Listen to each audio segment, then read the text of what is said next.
Are you sheltering in place, isolated, feeling alone? Well, then you're just like us. Hit me. From Studio P in Sausalito, the home of the quarantined hit, it's time for... Succotash Shut-In, the Soundcast Stimulus Package featuring snippets from Comedy Soundcasts. And now, here's your host for this episode, Tyson Saner.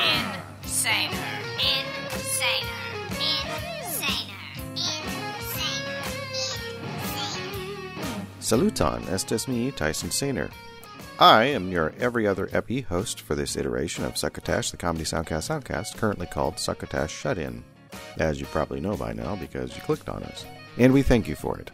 Next week, Marc Hershon will be doing the hosting duties, but this week is mine, and welcome to it.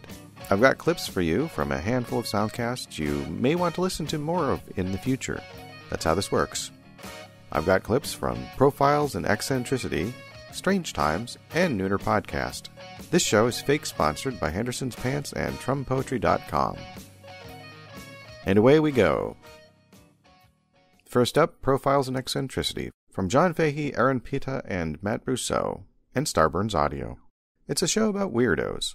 Hosted by comedians John Fahey, Aaron Pita, and Matt Brousseau, each episode tells a tale about someone who lives afoul of the rules most of us live by. What I've chosen for you is from the show from April 15th, 2020. It's a profile on Franz Kafka, and it's called Franz Kafka, Neurotic Maniac. Its description reads, This week, Matt treats the boys to the life of the famously strange author of The Metamorphosis, Franz Kafka. Despondent in relationships and acutely tormented by his father, Kafka is an overly neurotic figure awaiting judgment. Now, tell me, Kafka was a German fella? Well, he was born in Prague. I want to say, before we get into this, his life itself, we're going to talk a little bit, we're going to talk about his life. We'll go through his whole life, mention his works, and then after that, we'll kind of I'll give you a deeper dive, other than the basic outline of the story, kind of themes and maybe some of the ideas behind it. Okay. But first, I want to give you his life.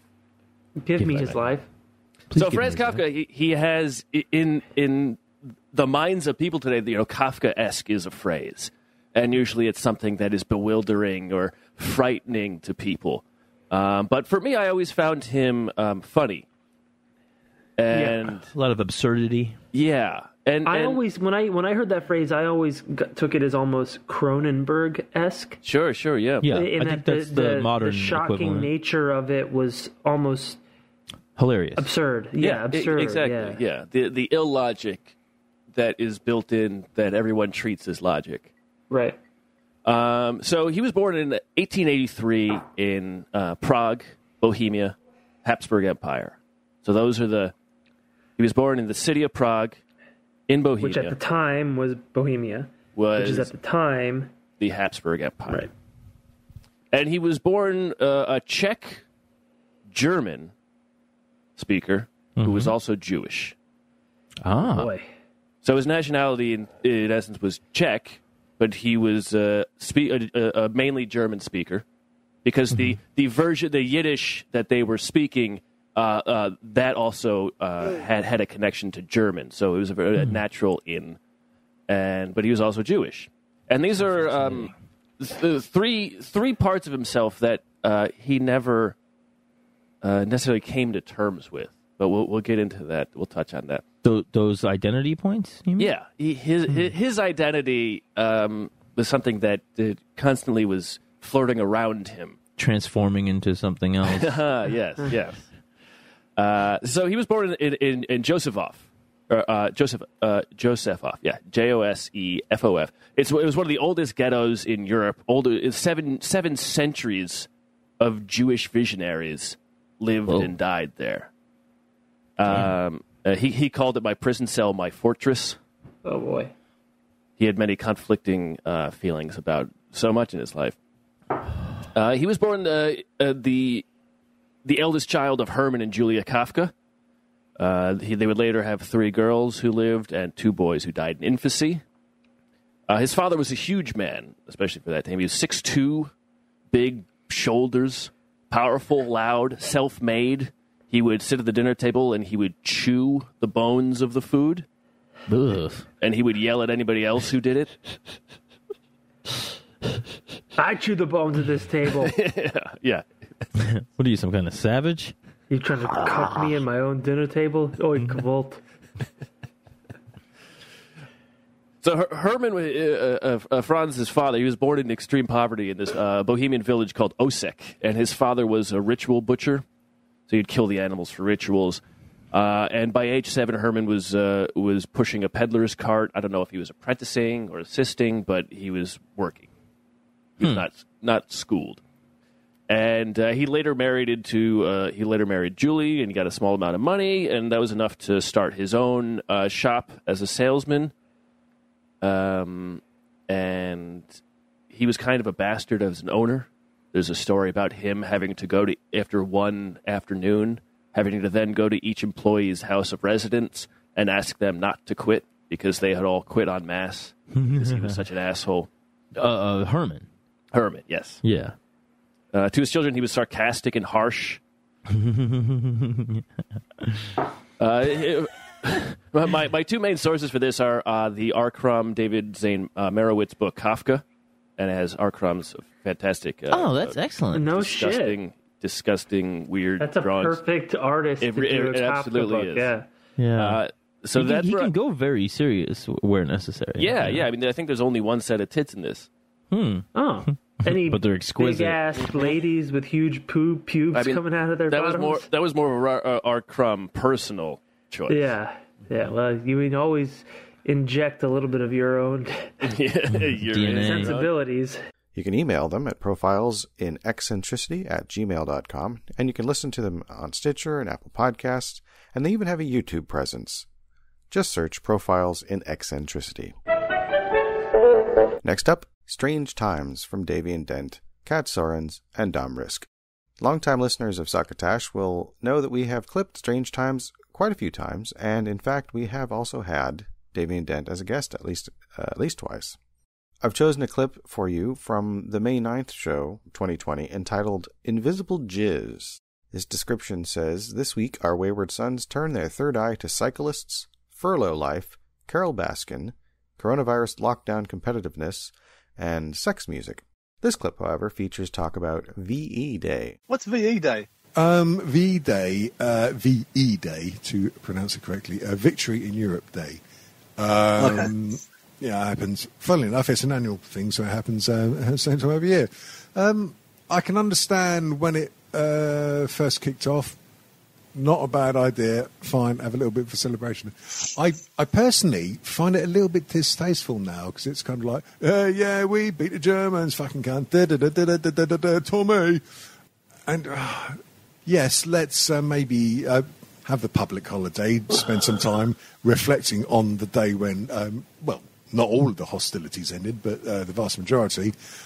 Let's celebrate that all that shit ended. Let's celebrate peace in Europe, or the start of peace in Europe. Brilliant. But all of this bloody British bulldog, we beat the Bosch.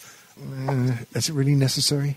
Or am I just being too fucking lefty? No, well, I understand why it would have been a big thing, 70 years ago, or whatever. But I was 20 then. Oh, bastard. Oh, fuck.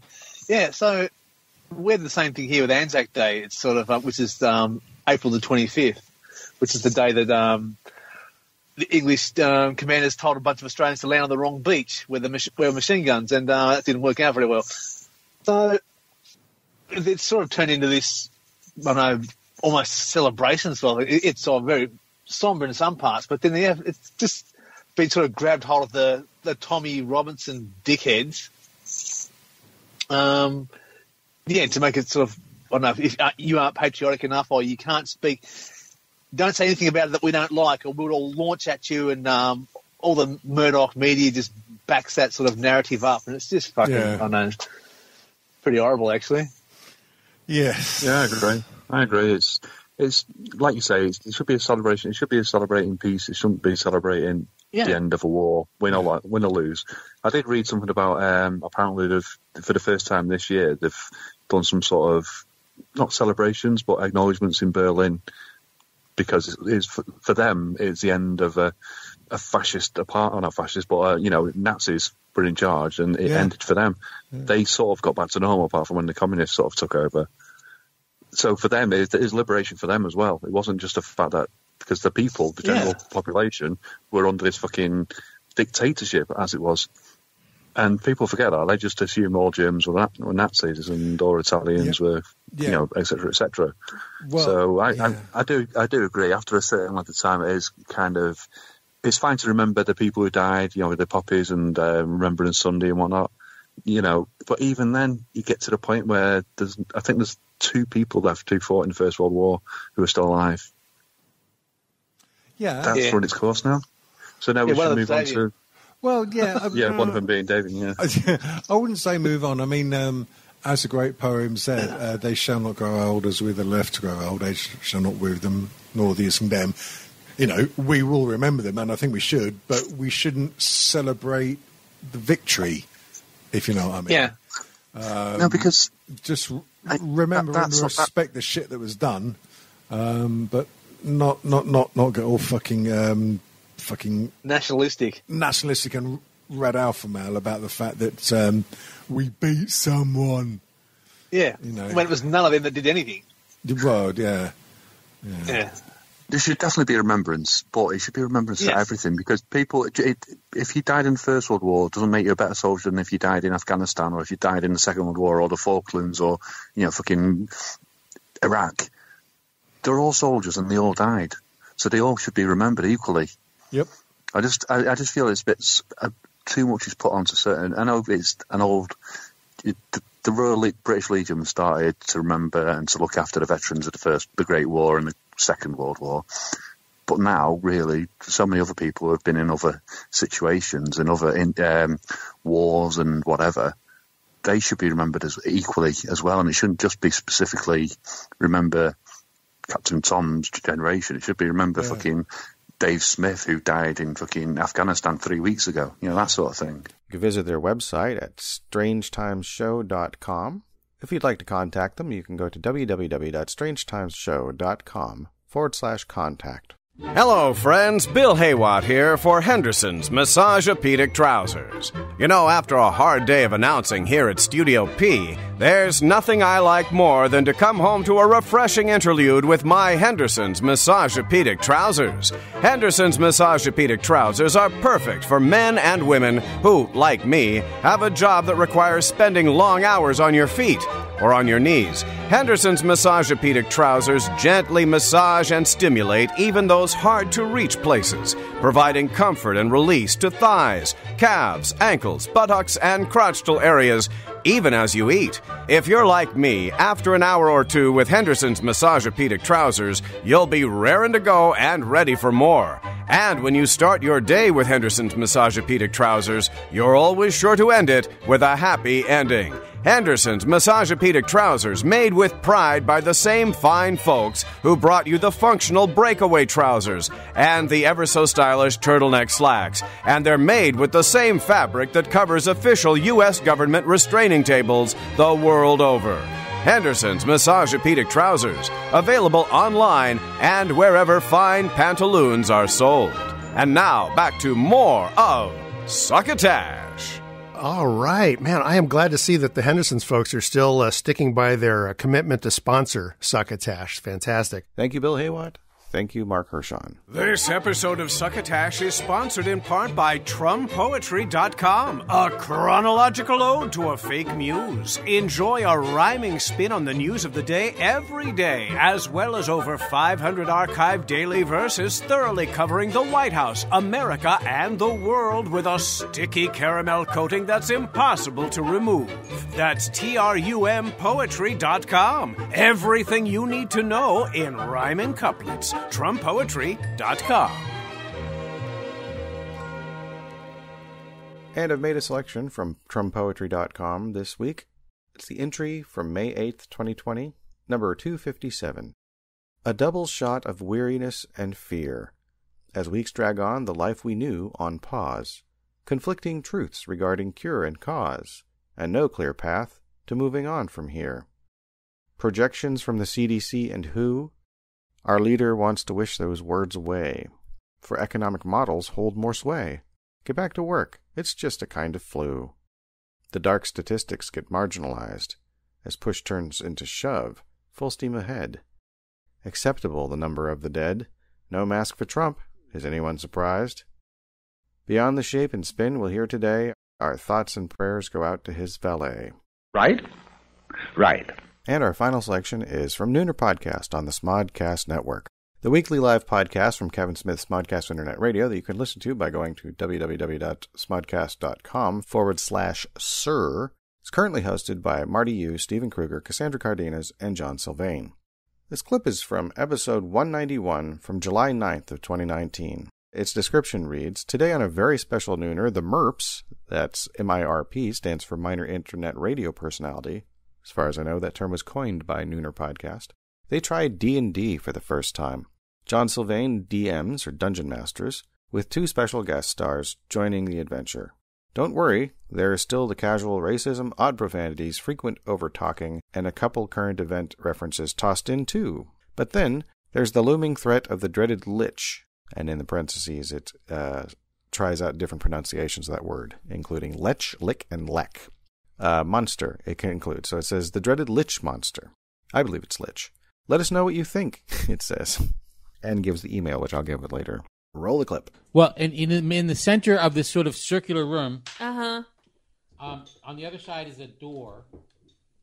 Into a microphone. Oh, yeah. And the other side is a door. Cool. And in the middle of the room is a raised dais or dais. I don't know how to... Adidas or Adidas or whatever the hell you say. And on it is a what looks like the statue of a Sphinx. So it has the body of a lion and the head of a man. Oh, hell yeah. Oh, That's my fucking not jam. where the poop comes out. What? Oh, sphincter. What? That's a Sphinx. What? Oh. Where does your poop come out? I'm confused by what you said. Go on. How does Elven Okay. anatomy work? That's a really good question. So, does anyone have an anti-dad joke spell? Cast one of those. as you approach the Sphinx, which again looks like a statue, speaks and says, "You may not pass unless you answer my 3 riddles." Oh, Okay. I'm All right, intelligent. So that's sounds cool. good. What are you guys going to do? We're gonna What answer are these your riddles? Yeah, tell us the riddles. The first riddle, are you ready? If So you don't ready. get it right, Never I will readier. kill you. Oh, wait. How many Let's- chances do we let's have? confer. How many chances do you have? Yeah. I'll give you 3 chances for each riddle. Oh, okay. Guys. So 9 chances total? Aggregate? And then we all die? If or you just need some more- of us, or- How will you kill us? I will use my claws to tear you apart. Wait, but you're just like a statue, right? Yeah, it's still... No. Okay, so like, because I could break this statue with my hammer, I think. Oh, yeah. Should I try to do that first before we start answering these riddles, or should we just do If you want to take me on in combat first and avoid the whole riddle thing, you certainly can try. Many have tried, but I am here and they're Because, like, not. fuck it. We'll just do the riddles and I'll take them on in combat after if I have to. Let's do the riddle. So, what's What is it that we love more than death? No, sorry. Screwed that one up. Wow, What is it? nerd. I just blow vape smoke in your face.